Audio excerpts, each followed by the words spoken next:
திரு ராமதாஸ், பாட்டாளி மக்கள் கட்சி தலைவர் ராமதாஸும் அதிமுகவுடைய தலைவர் திரு பழனிசாமி அவர்களும் திரும்ப திரும்ப நீதி அரசர்களும் சொல்லிட்டு இருக்கிறது இந்த டிபார்ட்மெண்ட்டை வலிமைப்படுத்துங்கள். தொடரும் கொலைகள், கஞ்சா போதை நபர்களால் மக்கள் அச்சம். தூத்துக்குடியில பாத்தீங்கன்னா அடிக்கடி கொலை நடந்துட்டு இருக்குது. 6 வருடத்துல 28 டிரான்ஸ்பர். இல்லங்க, அதாவது ஒரு கடும் போக்க கடைபிடிச்சதுனால. ஆமா, கடுமையான போக்கு. மெத்தம்பேட்டமின், கொக்கைன் போன்ற பொருட்கள்லாம் இந்த தமிழ்நாட்டுக்கு புது வரவுகளா இருக்கு.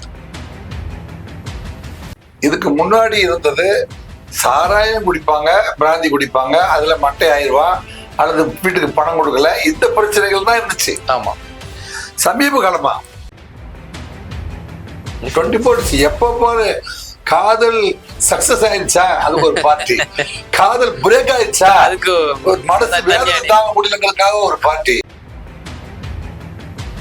கஞ்சா வித்து நம்ம ஜெயிலுக்கு போயிட்டு வந்துட்டோமே, நம்ம வாழ்க்கையில இனிமே இது செய்யவே கூடாது திருந்தி அவன் சாமிஜியா மாறிட்டான். அவனை கொண்டு போய் உள்ள போட்டிருக்கீங்க. நீங்க இன்று நாளிதழ்கள்ல பார்க்கும்போது நமக்கு நெஞ்சமெல்லாம் பதறுது. தமிழ்நாட்டுடைய சட்டம் ஒழுங்கு. குக்கு செய்திகள் நேயர்களுக்கு அன்பு வணக்கங்கள். இன்றைய சிறப்பு நேர்காணல் நிகழ்ச்சியில நம்மோடு இணைந்திருக்கும் சிறப்பு விருந்தினர் சென்னை மாநகராட்சியினுடைய முன்னாள் துணை கமிஷனர் மற்றும் மாண்புமிகு முதலமைச்சர் அவர்களுடன் பல விருதுகளை பெற்ற மரியாதைக்குரிய உயர் திரு ராஜேந்திர ராஜா அவர்கள் தான் இணைஞ்சிருக்காங்க. சார் வணக்கம். வணக்கம். எப்படி இருக்கீங்க சார்? அப்துல், நல்லா இருக்கேன். இப்ப என்ன நாட்டு நடப்பு, என்ன செய்திகளை பற்றி விவாதங்கள் போயிட்டு இருக்கு? எல்லாம் சட்ட ஒழுங்கை பற்றி தான் பேசலாம் அப்படின்ற ஒரு முனைப்போடு தான் உங்களை இன்றைய தினம் அழைத்து மக்களுக்கு தெளிவு பெறலாம் அப்படின்னு சொல்லி நம்ம இது பண்ணியிருக்கோம். இப்போ அதீதமா இப்ப சமீப காலத்துல இந்த ஜாஃபர் சாதிக் விவகாரத்துக்கு பிறகு இந்த கஞ்சா தொடர்பான செய்திகள், அதே போல இந்த தீவிரவாத நடவடிக்கைகள், இதுல அதிகமான நம்ம செய்திகளை பார்க்கிறோம். இந்த வார்த்தைகள், இந்த கஞ்சா, இந்த மெத்து, இந்த மெத்தபோட்டமைன், அந்த மாதிரியான வார்த்தைகள்லாம் அதீதமா வரத பாக்குறோம். செய்திகள்ல அதிகமா இந்த மாதிரியான நாளிதழ்கள்ல வந்துகிட்டு இருக்கு. குறிப்பா இதன் மூலியமா வரக்கூடிய இந்த சட்ட ஒழுங்கு பிரச்சனைகளை பற்றி நான் கொஞ்சம் பேசலான் இருக்கேன். ஓகே. இதுல சிறார்கள் அதிகமா பாதிக்கப்படுறாங்க இந்த போதைப் பொருட்களால. சிறார்கள் இந்த வன்முறையில ஈடுபடுறாங்களே, இதை பற்றி கொஞ்சம் தெளிவா விளக்குங்க சார். அதாவது இன்று நாளிதழ்கள்ல பார்க்கும்போது நமக்கு நெஞ்சமெல்லாம் பதறுது. தமிழ்நாட்டுடைய சட்டம் ஒழுங்கு இப்ப டெய்லி பாத்தீங்கன்னா ஓட வெட்டி கொலை, வெட்டி கொலை அப்படின்னு எல்லாம் செய்திகள் வருது.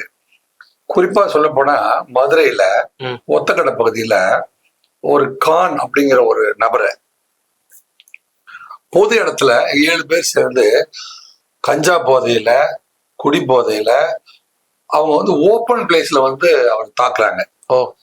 அந்த இந்த மாதிரி அப்புறம் அங்க ராமநாதபுரத்தை சேர்ந்த வேல்முருகன் அப்படிங்கிறவரு மதுரை கிளை நீதிமன்றம், சென்னை உயர்நீதிமன்ற கிளை மதுரை உயர்நீதிமன்றத்துல அவர் நாடுறாரு. ஒரு பொதுநல வழக்கு போடுறாரு. நம்மள மாதிரி சொல்லி பாக்குறாரு. அரசு கவனத்துக்கு கொண்டு போய் சென்றாலும் அரசு உரிய நடவடிக்கை எடுக்கல. அந்த போதைப் பொருட்கள் அல்லது ரவுடிசம் குறையல அப்படின்னு ஃபீல் பண்றாரு. அந்த வேல்முருகன் தான் உயர்நீதிமன்றத்தை நாடுறாரு. அப்ப உயர்நீதிமன்றத்துல நீதியரசர் திரு வேல்முருகன் தனபால் அமர்வு முன்னாடி அது விசாரணைக்கு வருது. அப்போ அவங்க என்ன சொல்றாங்கன்னா, போலீஸ் சப்போர்ட் இல்லாமல் கஞ்சா பிசினஸ் நடக்க முடியாது அப்படின்னு உயர்நீதிமன்றத்திலே டிக்ளேர் பண்றாங்க. இந்த பொதுநல வழக்கு சம்பந்தமா விசாரிச்சுட்டு ரெஸ்பாண்டன்ட் போலீஸ் தானே, அப்ப போலீஸை கூப்பிட்டுட்டு போலீஸோட சப்போர்ட் இல்லாமல் கஞ்சா பிசினஸ் நடக்க முடியாது. உயர்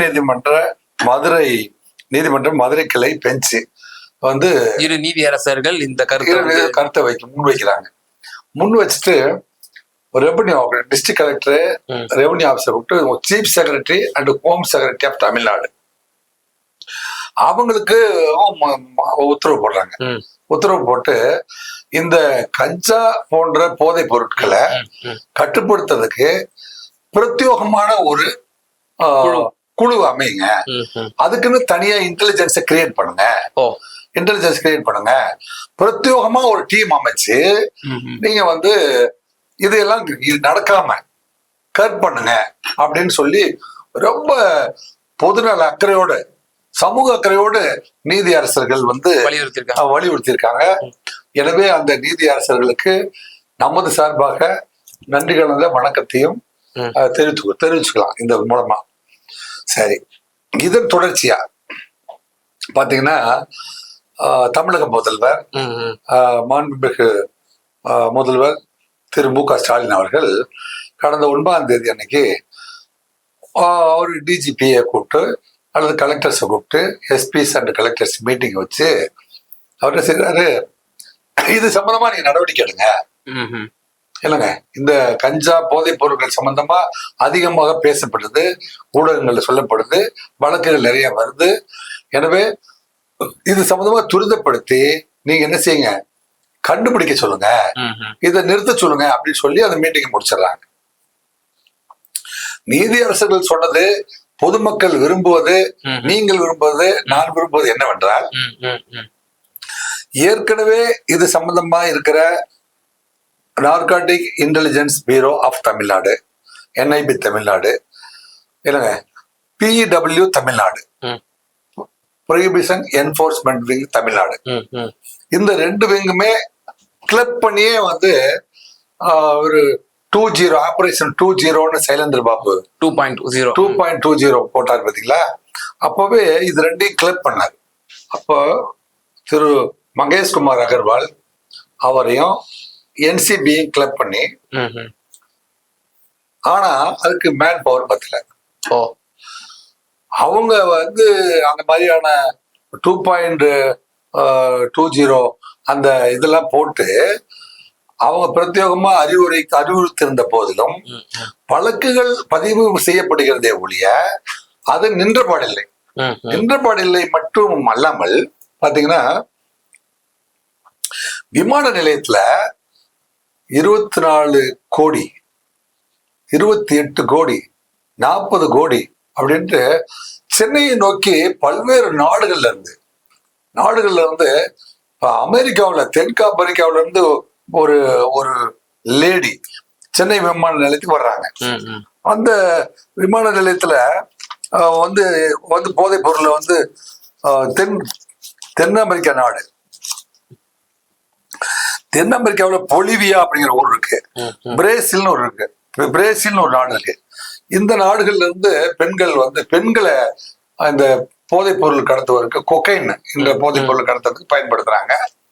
இவங்க அந்த நாடுகள்ல இருந்து தன்னுடைய உள்ளாடைக்குள் மறைத்து சென்னை ஏர்போர்ட் கொண்டு வர்றாங்க. இது வந்து தொடர்ந்து போதை ஸ்டாம்பு கஞ்சா விற்ற 7 பேர் கைது பண்ணப்பட்டிருக்காங்க. இந்த போதை ஸ்டாம்பு, கஞ்சா, கொக்கைன் போன்ற பொருட்கள்லாம் தமிழ்நாட்டுக்கு புதுசு. இப்ப கஞ்சா, இப்ப இது ஆர்கானிக் இன்ஆர்கானிக் இருக்கு. ஆர்கானிக் போதைப் பொருட்களான கஞ்சா செடி, பொட்டானிக்கல் கஞ்சா, அபின், பிரவுன் சுகர், கோகைன், கஞ்சா எண்ணெய், ஹெராயின், இதுல வந்து ஆர்கானிக் கல்லு, சாராயம், பீரு, பிராந்தி, விஸ்கி, ரம், வோட்கா, ஒயின், தகிலா போன்ற இந்த மாதிரியான பொருட்கள் தான் விற்பனையில இருக்கு. ஆனா இப்ப என்சிபியும் என்ஐபியும் கைப்பற்ற பொருட்கள் பாத்தீங்கன்னா போதை ஊசி, போதை மாத்திரை, போதை ஸ்டாம்பு, என்னங்க சூடோ எபிட்ரின், மெத்தம்பேட்டமின், கொக்கைன் போன்ற பொருட்கள்லாம் இந்த தமிழ்நாட்டுக்கு புது வரவுகளா இருக்கு. சோ நீங்க வந்து துறையில இருக்கும் பொழுது இது மாதிரியான இந்த புழக்கங்களோ இதெல்லாம் தமிழ்நாட்டுக்கு புது வரவுன்னு சொல்லிட்டேன். இப்ப ஏன் இதுல பத்தி நம்ம பேச வேண்டியிருக்கு அப்படின்னா, தமிழ்நாட்டுக்கு இவைகள் எல்லாம் புது வரவா இருக்கு. தள்ளாடும் தமிழகம், சாலையில் ஓடும் இளைஞர்கள் அப்படின்னு சொல்லிட்டு பத்திரிகைகள் எழுதுது. தமிழ்நாட்டுல பாத்தீங்கன்னா என்னடா பொட்டாம் பொதுவா சொல்ல, எந்தெந்த ஏரியாவில எல்லாம் வழக்கு பதிவு செய்யப்பட்டிருக்கு சென்னையில அப்படின்னு பார்க்க போனீங்கன்னா, சென்னை கஸ்தூரிபாய் நகர், என்னங்க இது நேற்று புழல் கதிர்வேடு, கன்னிகாபுரம், பல்லாவரம், கண்ணகி நகர், என்னங்க சூளைமேடு, இப்படின்னு சென்னையை சுற்றி இருக்கிற முக்கியமான இடங்கள் அத்தனையிலுமே வந்து இதுல வந்து இந்த கொக்கைன், போதை ஊசி, போதை ஸ்டாம்பு, போதை மாத்திரை, இவைகள் எல்லாம் வந்து இப்போ வந்து சப்ளையர்ஸ் வந்து நிறைய பிரான்ச் ஆபீஸ் கிரியேட் பண்ணிட்டாங்க. சோ பிடபிள்யூ அப்படின்னா யாராவது சாராயம் குடிச்சிருந்தா வாயை ஊதி கண்டுபிடிச்சிடலாம். இந்த மாதிரியான போதைப் பொருட்களை பயன்படுத்துறவங்களை வந்து வாயை ஊதி கண்டுபிடிக்க முடியாது. அவர் இன்டாக்சிகேஷன் மூட்ல அவர் கிரைம் பண்ணுவாரு, அல்லது வரம்பு மீறி செயல்படுவாரு. அப்புறம் வரம்பு மீறி அவர் தானே செயல்படுறாரு, அவர் போதையும் வாசமும் இல்லையே ஒண்ணும் இல்லையே அப்படின்னு அவர் தனிப்பட்ட முறையில் தானே இயங்குவார் அப்படிலாம் சொல்ல முடியாது. இந்த போதைப் பொருட்கள் எல்லாம் பயன்படுத்துகிறவர்கள் எதிர்காலத்துல மூளை பாதிக்கப்பட்டு அவங்க ரத்த நாளங்கள் எல்லாம் வந்து செயலிழந்து அவங்க மனித இனத்திலே இருந்து அவங்க வந்து விலகி போயிடுவாங்க. அவங்க வந்து அன்சவுண்ட் மைண்டா போயிடுவாங்க. பாருங்க, செய்தித்தாள் எழுதுறாங்க, அங்கங்க கொக்கி மாதிரி வளைஞ்சிட்டு செவுத்துல சாஞ்சிட்டு மத்தியான நேரங்கள்ல சாயந்தர நேரங்கள்ல அந்த ஈசிஆர் ரோடு, அந்த ஓஎம்ஆர் ரோடுகள்ல, இந்த கல்லூரி பகுதிகள்ல, இந்த பகுதியெல்லாம் பாத்தீங்கன்னா இளைஞர்கள் வந்து செவுத்துல சாஞ்சிட்டு செவுத்தோரமா கீழே படுத்துக்கிட்டு அல்லது வீட்டுக்கு போய் சேர முடியாம தடுமாறிட்டு சுத்துற இளைஞர்கள் அதிகமா பார்க்க முடியுது. அப்படிங்கறத வந்து நானும் நீங்களும் பேசிக்க வேண்டியதில்லை. தினசரிய செய்தித்தாளை திறந்தா அதுதான் வருது, அதுதான் செய்திகளா வருது. தூத்துக்குடியில் தொடரும் கொலைகள், கஞ்சா போதை நபர்களால் மக்கள் அச்சம். தூத்துக்குடியில பாத்தீங்கன்னா அடிக்கடி வந்து கொலை நடந்துட்டு இருக்குது. தூத்துக்குடியிலும் திருநெல்வேலியிலும் தொடர்ந்து கொலை நடக்குது. அது என்னன்னா, கஞ்சா போதை போட்டவர்கள், கஞ்சாவோட கனெக்ட் ஆனவங்க தான் இந்த கொலையை அதிகமா பண்றாங்க அப்படின்னு சொல்லிட்டு தூத்துக்குடியில தகவல் வருது. இப்போ எனக்கு இன்னொரு கேள்வி வருது, இதெல்லாம் காலங்காலமா நடக்குதா எல்லா ஆட்சி காலத்திலயும், இல்ல இந்த குறிப்பிட்ட இந்த காலகட்டத்துல மட்டும் இது அதீதமா நடக்குதாங்கிற ஒரு கேள்வி. இல்ல, இதை முடிச்சிடலாம். தூத்துக்குடியில இந்த மாதிரி செய்தி வந்த உடனே ஒரு எஸ்பி என்ன செய்யறாரு, கொலைகள் நடக்கிறது வாஸ்தவம் தான், ஆனா அது கஞ்சாவால் இல்லை அப்படின்னு சொல்றாரு. எஸ்பி அறிக்கை விட்டுருக்காரு. இப்போ இதுக்கு முன்னாடி இருந்தது சாராயம் குடிப்பாங்க, பிராந்தி குடிப்பாங்க, அதுல மட்டை 1000 ரூபாய் அல்லது வீட்டுக்கு பணம் கொடுக்கல, இந்த பிரச்சனைகள் தான் இருந்துச்சு. ஆமா, சமீப காலமா அப்படி இப்படி யாருடைய வரவுக்கு முன்பு யாருடைய வரவுக்கு பின்பு அப்படின்னு நம்ம அதை பாயிண்ட் அவுட் பண்ணோம்னா, ஜாஃபர் சாதிக்க டச் பண்ணதுக்கு அப்புறம் பார்த்தா இது நிறைய தகவல்கள். அதுக்கு முன்ன இவ்வளவு இருந்ததா தெரியல. அப்ப ஜாஃபர் சாதிக் நெட்வொர்க்கே வந்து இந்த இன்டர்நேஷனல் கான்ட்ராக்ட வந்து டெவலப் பண்ணிச்சா, இல்ல அவர்கிட்ட கேட்டாவது யாரெல்லாம் இந்த ஃபீல்டு இருக்கானே தமிழ்நாட்டுக்கு வர வேண்டாம்டா, எங்கேயோ போய் தொலைக்கட்டும், இல்லைங்க தமிழ்நாட்டுக்குள்ள இதை உள்ள விட வேண்டாம் அப்படின்னு பேசுறதுக்கு அல்லது செயல்படுறதுக்கு. ஏன்னா தமிழ்நாட்டுக்குன்னு ஒரு பெருமை இருக்கு, இல்லைங்க. வள்ளுவன் தன்னை உலகனுக்கே தந்து வான்புகழ் கொண்ட தமிழ்நாடுங்க. வள்ளுவன் ஒருத்தன் பிறந்திருக்கான், என்னங்க. அறம் செய்ய விரும்பு என்ற அறந்திர வார்த்தைய இப்ப ஆந்திராவில போய் பாத்தீங்கன்னா தமிழர்களை அறவாடுப்பாங்க. ஏன்னா அவனுக்கு நீதி நியாயம் பேசுறது எப்ப எதுக்கு எடுத்தாலும் இது தர்மமா, இது அறமா, இது நியாயமா அப்படின்னு பேசுவானே. நம்மள மாதிரி வியாபார உக்தி எல்லாம் வந்து தமிழர்களுக்கு இல்ல, அதனால அவனுக்கு அறவாடு அப்படின்னு சொல்லுவாங்க. சோ அறம் மட்டுமே வந்து அடிப்படையா நீண்ட நெடுங்காலமா சங்க இலக்கிய காலத்துக்கு முன்பிருந்து அறம் செய்ய விரும்பு என்கின்ற கொள்கையை அடிப்படையா கொண்டதுதான். கல்லுண்ணாமை அப்படிங்கறத வந்து வள்ளுவர் வந்து பண்ணாரு. அப்போ தந்தை பெரியார் வந்து அவர் விட்டு தென்னந்தோப்புல போய் 500 மரங்களை வெட்டி சாய்ச்சாரு. தீவிர ஒரு காங்கிரஸ் பற்றாளரா அவர் இருந்தாரு. இப்படி கல்லுண்ணாமை அப்படிங்கறத வந்து நீண்ட நெடுங்காலமா ஆட்சியாளர்களும் ராஜாஜி காலத்திலேயே கடைபிடித்திருக்காங்க, காமராஜர் கடைபிடித்திருக்கிறாரு. என்னங்க இது போன்ற மாநில முதல்வர்களே வரைக்கும் இப்ப முன்னாடி வரைக்கும் எம்ஜிஆருடைய வரவு திராவிட ஆட்சிகள் வரவுக்கு பிறகுதான் இது வந்து இந்த சாராயங்களே வந்து பொதுமைப்படுத்தப்பட்டுச்சு. அப்ப கூட முன்னாடி காலங்களில் பாத்தீங்கன்னா சாராய கடையை அனுமதிச்ச போது கடாமாக்கு சாராயம் அப்படின்னு ஒரு ஒயிட் சாராயம், அது மேக்சிமம் என்ன செய்வாங்கன்னா ஒரு குடும்ப விவசாயி அல்லது ஒரு விவசாயி, ஒரு மூட்டத்துக்கும் தொழிலாளி அல்லது ஒரு மீனவ தொழிலாளி, இல்லைங்க ஒரு டிரான்ஸ்போர்ட் தொழிலாளி, இவர்கள் உடம்பு வலிக்காக சனி ஞாயிறுல அல்லது ரொம்ப லாங் டிராவல் பண்ணிட்டு ஒரு நாள் ஓய்வுக்கு போனதுக்கு பிறகு வீட்டுல கொஞ்சம் உடம்பு வலிக்காக குடிச்சிட்டு படுத்துக்குவேன் அப்படிங்கிற நிலைமை மாறி இப்போ வந்து 24/7 எப்ப பாரு காதல் சக்சஸ் ஆயிடுச்சா அதுக்கு ஒரு பார்ட்டி, காதல் பிரேக் ஆயிடுச்சா அதுக்கு மனசு வேதனை தாங்க முடியலங்கிறதுக்காக ஒரு பார்ட்டி, அப்புறம் எல்லா பர்த்டேக்கும் வந்து லிவிங் ரூம் போறேன்னு சொல்றானுங்க. இந்த லிவிங் ரூம்ல வந்து போயிட்டா மணிக்கணக்குல வந்து அவங்க என்ன பேசுவானுங்க, எத்தனை மணி நேரம் பேசுறானுங்க, என்னென்னத்தெல்லாம் அவன் பாட்டுக்கு ஒரு 3 மணி நேரம்.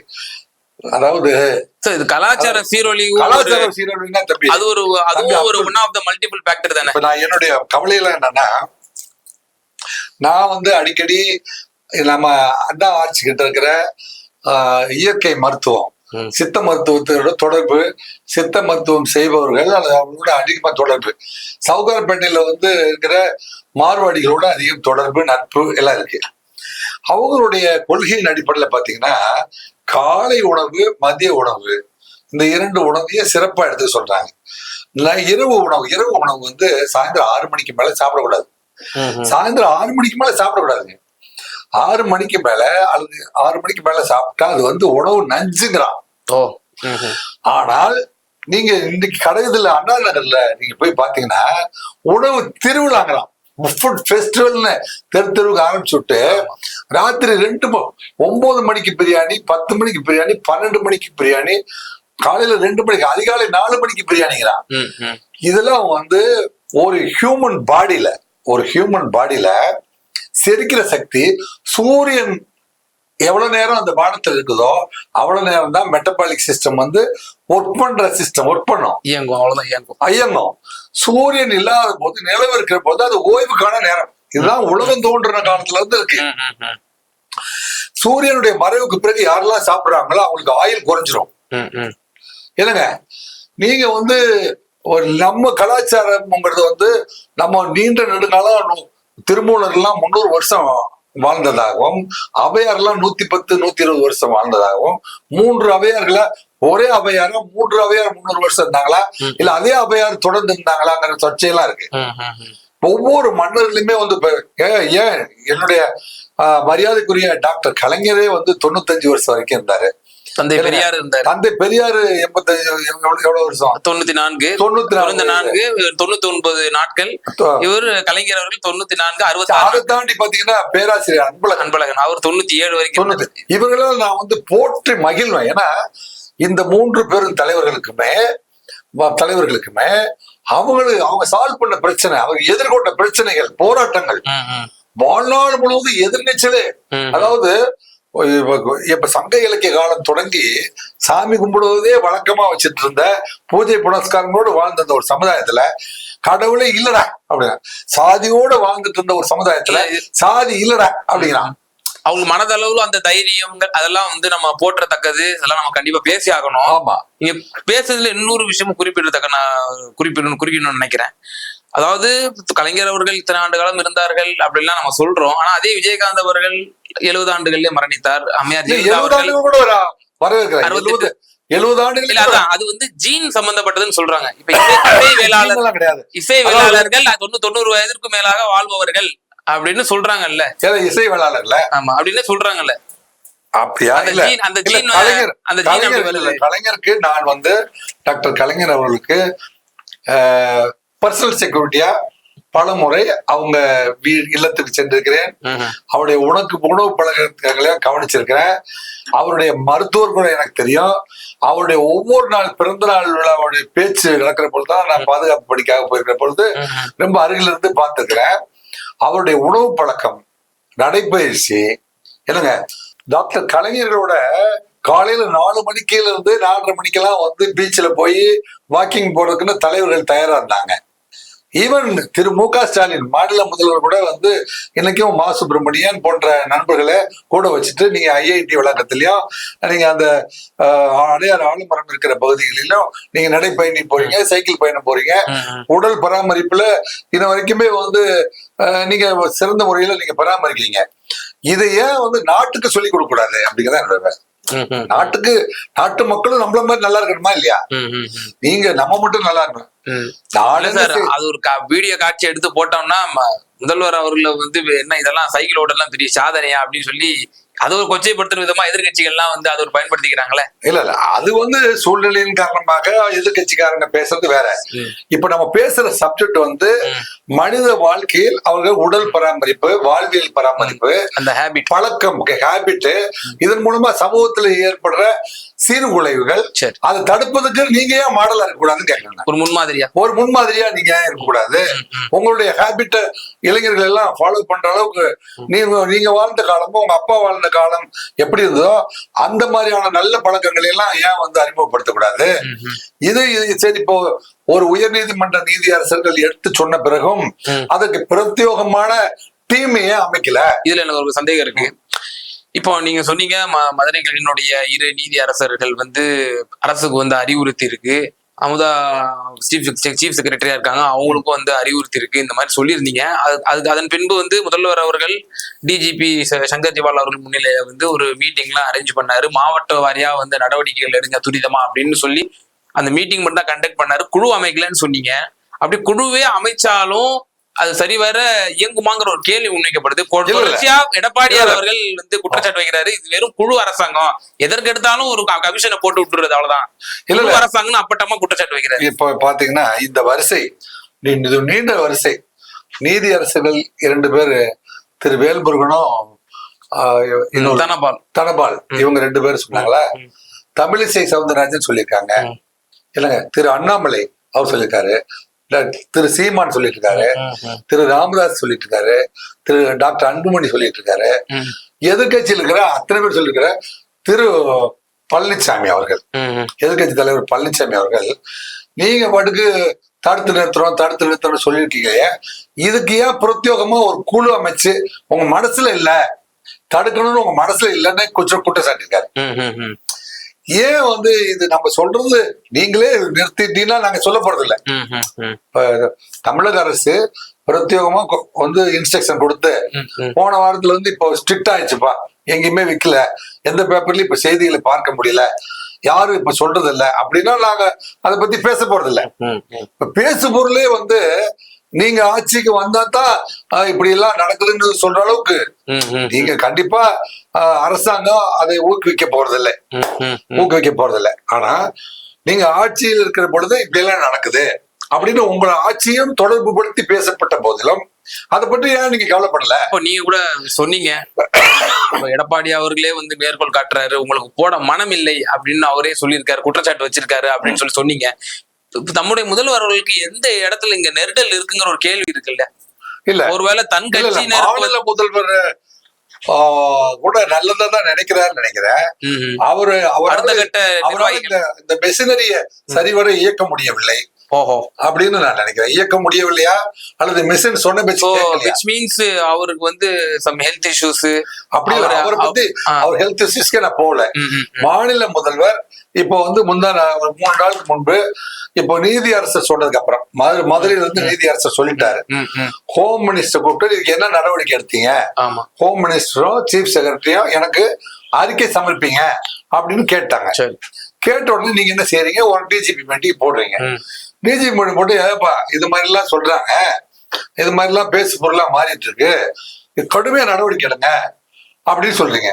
நீதியரசர் என்ன சொல்லிட்டு இருக்காரு, சரி இப்ப இவங்கெல்லாம் இப்ப திரு ராமதாஸ், பாட்டாளி மக்கள் கட்சி தலைவர் ராமதாஸும் அதிமுகவுடைய தலைவர் திரு பழனிசாமி அவர்களும் திரும்ப திரும்ப நீதியரசர்களும் சொல்லிட்டு இருக்கிறது, இந்த டிபார்ட்மெண்ட்டை வலிமைப்படுத்துங்கள். இந்த டிபார்ட்மெண்ட்ல ஏற்கனவே இருக்கிற ஒரு 13 பேர் தான் இருக்கிறாங்க. 3 பேர் மெடிக்கல் போயிருக்காங்க, 3 பேர் போனா 13ல 3 போனா 10, அதுல 2 பேர் டிரைவரு, 3 பேர் வந்து ரைட்டரு.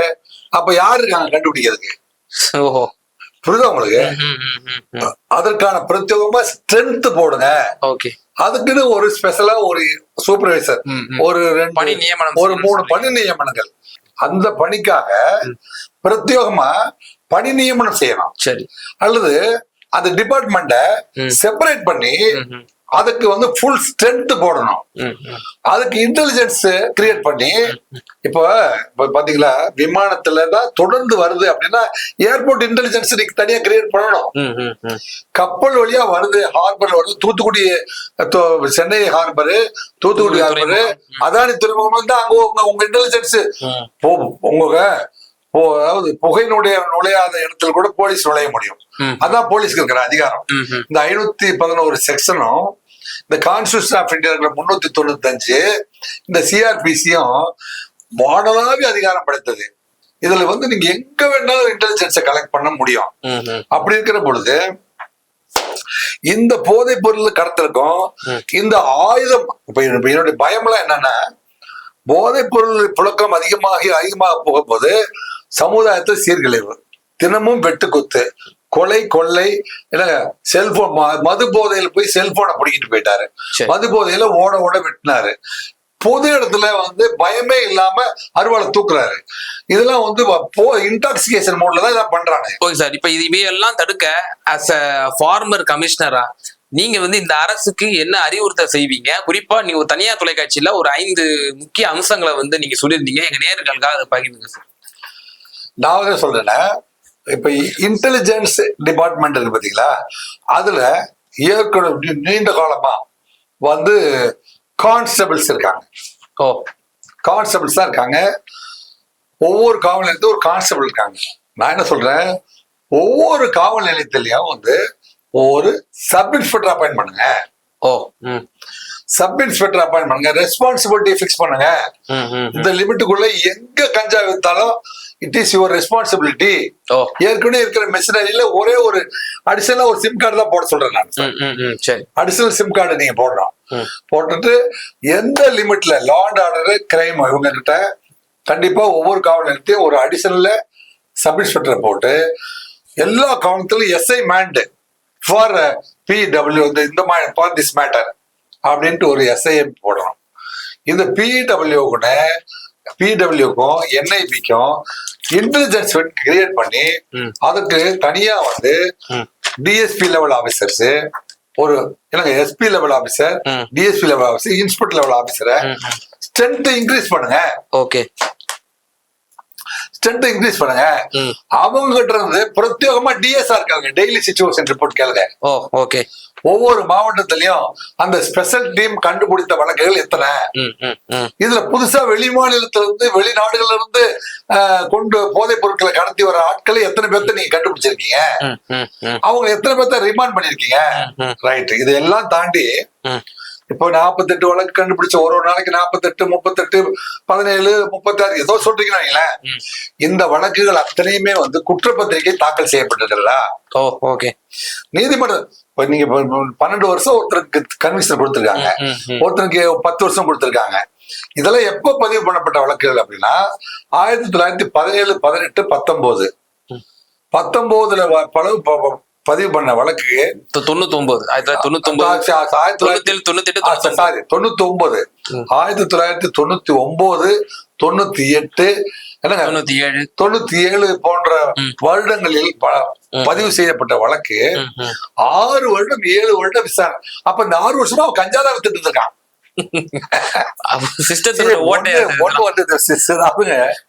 அதாவது ஒருத்த கஞ்சா வச்ச பெயில விட்டுட்டீங்க, அவனே ஏற்கனவே கஞ்சா வித்துட்டு 6 வருஷம் வித்துட்டாருனா. ஆமா, அல்லது கஞ்சா வித்து நம்ம ஜெயிலுக்கு போயிட்டு வந்துட்டோமே, நம்ம வாழ்க்கையில இனிமே வந்து இது செய்யவே கூடாது திருந்தி அவன் வந்து சாமிஜியா மாறிட்டான். இப்ப அவனை கொண்டு போய் உள்ள போட்டிருக்கீங்க நீங்க. ஒருத்த மனம் மாறுவதற்கு ஒரு 2 வருஷம் தேவைப்படுங்க. கண்டிப்பா 2 வருஷம் யோகா போயிருந்தான் அவன். வெயில்ல வந்ததுக்கு அப்புறம் யோகா போயிடணும். இப்ப நான் நிறைய பேர் பாக்குறேன். நான் வந்து ரவிசங்கர் யோகால தீவிரமா யோகா பண்ணும்போது சிசி ரவிசங்கர்ல நான் யோகா பண்ணிட்டு இருக்கேன். அதுல நான் பல்வேறு சிறப்பு ட்ரைனிங் எல்லாம் நடக்கும். அந்த மாதிரி ஸ்பெஷல் செஷன்ஸ் நடக்கும்போது சார் நான் கொஞ்ச நாள் வந்து ப்ரௌன் சுகர் கஞ்சா குடிக்க ஆரம்பிச்சேன் சார், அல்லது நிறைய போதை பொருள், நான் ரொம்ப நேரம் வந்து ஐடி ஃபீல்ட்ல உட்காந்தே வேலை பார்த்து மென்டலி ஸ்ட்ரெஸ் ஆகி அதனால டெய்லி பியர் சாப்பிட்டு நான் அடிக்ட் ஆகி போயிட்டேன் சார், இப்ப திருந்தி ரவிசங்கர் யோகாவுக்கு வந்திருக்கேன் சார் அப்படின்ட்டு நிறைய பேர் வந்திருக்காங்க. அந்த ஆட்கள் எல்லாம் வந்து நான் வந்து இன்டர்வியூ பண்ணி கேட்கும் போது சார் அந்த குடிப்பழக்கத்தை மறக்கிறதுக்கு எனக்கு வந்து ஒரு 6 மாசம் நான் வந்து டி அடிக்ஷன் சென்டருக்கு போனேன், அந்த டாக்டரை பார்த்தேன், அப்புறம் கடைசியில நான் வந்து ரொம்ப நாள் வந்து தியானம் பண்ணும் பொழுதுதான் வந்து அந்த நினைவுகளே மறந்து நீண்ட ஆழ்நிலை தியானத்துக்கு நான் போனதுக்கு அப்புறம் அதை நான் மறந்தேன் சார். உங்க ரவிசங்கர் யோகாவுக்கு வந்ததுக்கு அப்புறம் அல்லது கோயம்புத்தூர்ல ஈசா ஜக்கி வாசுதேவ் கிட்ட போனேன் சார், அல்லது வேலூர்ல ஒருத்தர் இருக்காரு சார், அல்லது இந்த சதுரகிரி மலையில ஒருத்தர் இருக்காரு சார், இங்க எல்லாம் ஐயப்ப சாமி கோயிலுக்கு 3 தடவை போனேன் சார், அதோட இந்த சாராயத்தை விட்டுட்டேன் சார், கஞ்சாவை விட்டுட்டேன் சார் அப்படின்னு சொல்றாங்க. நீங்க சொல்றதெல்லாம் வந்து அங்கங்குமா ஒரு எக்ஸப்ஷனல் கேஸ் மாதிரி இல்லங்க, அப்படி நிறைய பேர் விட்டாங்க. இப்போ வந்து கஞ்சாவுல ரிமாண்ட் பண்ணவன் பெயில்ல வந்திருக்கான். இதே மாதிரி அவருக்கு என்னை போன்ற உங்களை போன்ற ஒருத்தர் அறிவுரை சொன்னதுனால அவர் திருந்தி இப்ப சாமிச்சியா இருக்கான். அவனை பிடிச்சி நீங்க இப்ப உள்ள போட்டு என்ன பண்ண முடியும்? அல்லது 6 வருஷம் ஒருத்தர் கஞ்சா விற்கிறாங்க வெளில விட்டுருந்தீங்கன்னா 6 இப்ப இந்த மந்திரிகள் மீது வழக்கு வரும். வழக்கு வந்து 19 வருஷம் அவர் வந்து வாய்தா வாங்கி கொண்டே இருப்பாரு. 19வது வருஷம் அவருக்கு கன்விஷன் கிடைக்கும். கன்விஷன் கிடைச்சோடனே அவருக்கு 19 வருஷம் சம்பாதிச்சார்ல அதை கொண்டு போயிட்டு பெரிய பெரிய வக்கீல்லாம் பார்த்து சுப்ரீம் கோர்ட்ல போய் இதை கொஞ்சம் நிறுத்தி வைங்க, இன்னும் ஒரு 7 வருஷம் நான் உயிரோடு இருக்கிற வரைக்கும் நிறுத்தி வச்சிருக்கேன் பாரு. அவர் உயிரோடு இருக்கிற வரைக்கும் அவர் வாழ்நாள்ல பண்ற பிசினஸ் தவறான பிசினஸ் பண்ணிக்கொண்டே இருப்பாரு. அவர் வந்து வாழ்க்கையில் பெயிலே இருப்பாரு. இந்த பிணைங்கிறது வந்து ஒரு நீதிமன்றத்தின் முன்பு ஒரு திறந்த நீதிமன்றத்துல இவர் குற்றமற்றவர் என்று கருத வேண்டும் ஒரு மனிதனை. அவர் குற்றவாளின்னு நிரூபிக்க வேண்டிய பொறுப்பு வந்து காவல்துறையில் இருக்கு. காவல்துறையில வந்து சாட்சிகள் அடிப்படையில் ஆவண சாட்சிகள் அடிப்படையில் இவர் இப்படி வச்சிருந்தாரு அப்படிங்கிறத நிரூபிக்கிறதுக்காகத்தான் அந்த நீதிமன்றம் வந்து பிணையில விடுது. அந்த அவகாசம் தானே ஒழிய 6 வருஷம் நீங்க கொள்ளையடிச்சு மீண்டும் கொள்ளையடிச்சு பணம் சேர்த்துக் கொள்வதற்கும் அல்லது 6 வருஷம் நீங்க அதே தொழில மீண்டும் செஞ்சுட்டே இருக்கிறதுக்கும் அந்த பிணை பயன்படுமானால் இல்லைங்க, கற்றிருந்த வழக்கறிஞர்கள், நீதிபதிகள், இல்லைங்க காவல்துறை அதிகாரிகள், ஆசிரியர்கள், பேராசிரியர்கள் அத்தனை பேருமே இதை பார்த்துட்டு இருக்காங்க. இந்த பிணையில் விடுறது அப்படின்னு பாத்தீங்களா, இந்த பிணை வந்து அவர் வழக்கு இப்ப செந்தில் பாலாஜி கூட இருக்காரு, நான் இன்னும் வழக்கை வந்து கெடுக்க மாட்டேன், விசாரணைக்கு ஒத்துழைக்கிறேன் இல்லைங்க அப்படின்னு சொல்லும் போதும் இடி வந்து அவருக்கு பிணையில் விட சுப்ரீம் கோர்ட் மறுக்குது. ஏனென்றால் அவர் வந்து ஒரு இன்ஃப்ளூயன்ஸான ஆளு, அமைச்சரா இருந்தா இப்ப எம்எல்ஏவா இருக்காரு. வெளியில போனா சாட்சிகளை கலைச்சுவாரு. அவருடைய கோ அக்யூஸ்ட் இது வரைக்குமே அரெஸ்ட் பண்ண முடியல அப்படின்னு தான் கருதுறதுனாலதான் அந்த காரணங்களை காட்டிதான் வந்து ஒருத்தருடைய பெயில வந்து தள்ளி போட முடியும். இப்ப இந்த ஆட்கள் எல்லாம் NDPSல கையெழுத்து அவங்க எல்லாம் 10 ஆண்டு தண்டனைக்குரியவர்கள். அவர்கள் பிணையில் வந்து 6 வருஷம் சும்மா சேர்த்துட்டு இருந்தாங்கன்னா இப்ப அதெல்லாம் வந்து மதுரை ஒத்தக்கடை திருப்பி பேசப்படுது. மதுரை ஒத்தக்கடையில மிகப்பெரிய கஞ்சா டிரான்சாக்சன் அது வந்து இப்ப விஜயவாடாவில இருந்தோம், மதுரையில இருந்தோம், விஜயவாடா போன்ற இடங்கள்ல இருந்தோம், இது ஆந்திரா போன்ற இடங்கள்ல இருந்தோம், ஒரிசா போன்ற இடங்கள்ல இருந்தோம், அது சவுத் இந்தியாவுக்கு கொண்டு வர்ற அத்தனையுமே வந்து மதுரை ஒத்தக்கடைக்கு போய் அங்கிருந்து பிரிச்சு பிரான்ச் ஆபீஸ் அனுப்புறதா தகவல்கள் வந்து கொண்டே இருக்கிறது. சோ மதுரை ஒத்தக்கடையில இருக்கிற அங்க ஒரு பிரத்யேகமா ஒரு ஆபீசரை போட்டு இதை யாரெல்லாம் வந்து நீங்க ஒரு ஃபார்மர் கமிஷனர், நீங்க அதை நான் இருக்கிற இடத்துல எல்லாம் இப்ப நடக்கவே நான் தான் அசைக்க முடியாத ஹீரோ. அதான் சார். என்னங்க நீங்க சாமி படத்துல எப்படி நீங்க விக்ரம் பாத்தீங்களோ அந்த மாதிரி போலீஸ் ஆபீசர். ஏன் நான் அப்படி சொல்றேன்னா, சாமி படத்துல விக்ரம் பாத்தீங்க இல்லையா, நான் அந்த மாதிரியான போலீஸ் ஆபீசர் தான் நானு. சோ நான் வந்து 26 வருடத்துல 28 டிரான்ஸ்பர். ஓஹோ. இல்லங்க, அதாவது ஒரு கடும் போக்க கடைபிடிச்சதுனால. ஆமா, கடுமையான போக்கு, நான் காம்ப்ரமைஸா இருந்ததுனாலதான் இது மாதிரி சட்டவிரோத செயல். நீங்க வேற இப்படி சொல்லிட்டீங்க. அப்புறம் நாளைய தினம் வந்து இந்த மாதிரி கடும் போக்கம் இருந்தோம்னா நமக்கும் இந்த மாதிரி டிரான்ஸ்ஃபர்ஸ் எல்லாம் கிடைச்சிருமான்னு சொல்லி ஒரு இல்ல ஒரு அச்ச உணர்வு பிற காவலர்கள் போட்டோமா டிரான்ஸ்ஃபருக்கு பயன்படக்கூடாது. என்னுடைய மனைவி கூட இதை பார்க்க கூட நினைக்கிறேன். அவங்களுக்கு வந்து ஒரு இடத்துல நிலையான குடியிருப்பை ஏற்பாடு பண்ணிட்டு, நான் எந்தெந்த ஊருக்கு போன பாத்தீங்க, உத்தம பாளையத்துல போயிருந்த மாதிரி தேடிக்கு போயிட்டு குடும்பத்தை விட்டுட்டு. ஏதாவது ஒரு காவலர் வந்து ஒரு பேசு பொருள் ஆயிட்டாருன்னா, ஏதாவது ஒரு மால் பிராக்டிஸ் பண்ணிட்டாருன்னா, ஏதாவது ஒரு இஷ்யூல மாட்டிட்டாரு அப்படின்னா உடனே ஆயுதப்படைக்கு அனுப்பிடுறாங்க. அது ஆயுதப்படை அனுப்புறதே உங்களுக்கு ஒரு தண்டனை மாதிரி ஆகி போச்சு. அது இந்த போக்கு சரியா? அதாவது லோக்கல்ல இருக்கிற ஒரு ஆபீசர் இருந்தீங்களா, அவர் சகலகன அதிகாரம் படைத்தவர். ஏன்னா ஒரு ஸ்டார் போட்ட ஆபீசர் வந்து அந்த ஊருக்குள்ள போனா அந்த 511 செக்ஷனையும், இப்ப இவருக்கு சாராய இருக்கிறாருன்னா இவரை பிடிச்சிருவாரு. அவர் ரவுடித்தனம் பண்ணாருன்னா 294B. இவரு கெட்ட பாட்டு பாடிட்டாருன்னா 290. என்னங்க, இத்தனை செக்ஷனையும் வந்து அமல்படுத்தக்கூடிய சகலகலா வல்லவன் அப்படின்னா அவர் சப் இன்ஸ்பெக்டர் தான்.